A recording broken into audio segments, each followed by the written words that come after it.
The tension in this Senate hearing was impossible to miss. Senator Elizabeth Warren came out swinging, confronting Pete Hegseth, President Trump's nominee for Secretary of Defense, over a long history of comments that demeaned women in the military.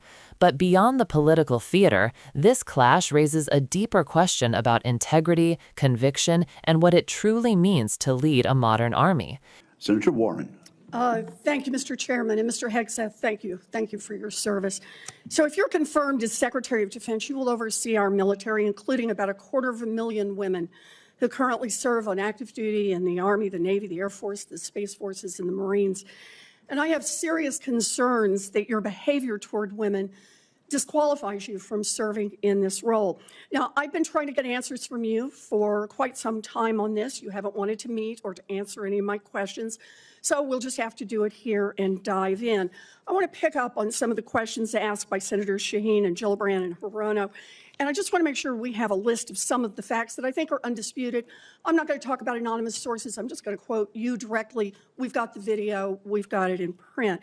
So going back to January 2013, you told a Fox News interviewer that women in the military simply couldn't measure up to men in the military, saying that allowing women to serve in combat roles would force the military to lower the bar. You picked up on that same theme in 2015, making remarks on Fox News, referring to women in combat as, quote, it would erode standards.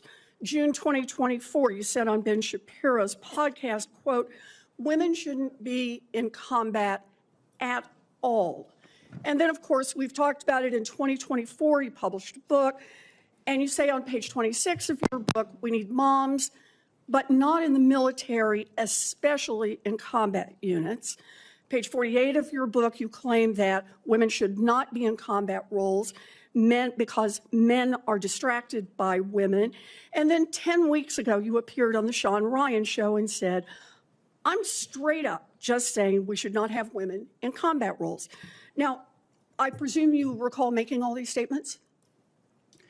Senator, I'm not familiar with the article you're pointing to in 2013, but it underscores my argument completely, because in that 2013 argument, I was talking about standards. So standards are what it's always been about, Senator. Let's not have this same fight again. Always been about Senate I've quoted standards. you directly. We've got the video. We're happy to show it. But I want to be clear here. For 12 years, you were quite open about your views, and your views were consistently the same. Women are inferior soldiers, sailors, Marines, airmen, and guardians. And in case anyone missed the point, and these are your words from 10 weeks ago, women absolutely straight up should not be permitted to serve in combat. And I notice on each of these quotes, those are said without qualification. It's not by how much you can lift or how fast you can run. They don't belong in combat, period, or your words, straight up. And then on November 9th, 2024, just 32 days after your last public comment saying that women absolutely should not be in combat, you declared that, quote, some of our greatest warriors are women, and you support having them serve in combat. Now, that is a very, very big about face in a very, very short period of time. So help me understand, Mr. Hegseth, what extraordinary event happened in that 32-day period that made you change the core values you had expressed for the preceding 12 years? Senator, again, I very much appreciate you bringing up my comments from 2013, because for me, this issue has always been about standards. And unfortunately, because of some of the people that have been in political power for the last 4 years, priorities other than standards, lethality, and meritocracy have driven decision-making. I'm quoting you from the podcast. Women shouldn't be in combat at all. Where is the reference to standards? That they should be there if they can carry, if they can run. I don't see that at all, Mr. Hegseth. What I see is that there's a 32-day period in which you suddenly have another description about your views of women in the military. And I just want to know, what changed in the 32 days that the song you sang is not the song you come in here today to sing? Senator, the concerns I have and the concerns that many have had, especially in ground combat units, is that in pursuit of certain percentages or quotas, standards have been changed. And that makes the combat more difficult Let me make a for everybody suggestion involved. about what happened in that 32 days.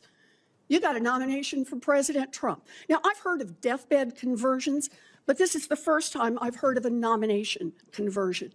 And I hope you understand that many women serving in the military right now might think that if you can convert so rapidly your long-held and aggressively pursued views in just 32 days, that 32 days after you get confirmed, maybe you'll just reverse those views and go back to the old guy who said straight up, women do not belong in combat.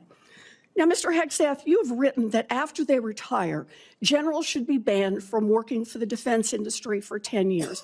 You and I agree on the corrosive effects of the revolving door between the Pentagon and defense contractors. It's something I would have liked to talk to you about if you'd come and been willing to visit with me. But the question I have for you on this is, will you put your money where your mouth is and agree that when you leave this job, you will not work for the defense industry for 10 years? Senator, it's not even a question I've thought about because You can it's think not about it one right that- now.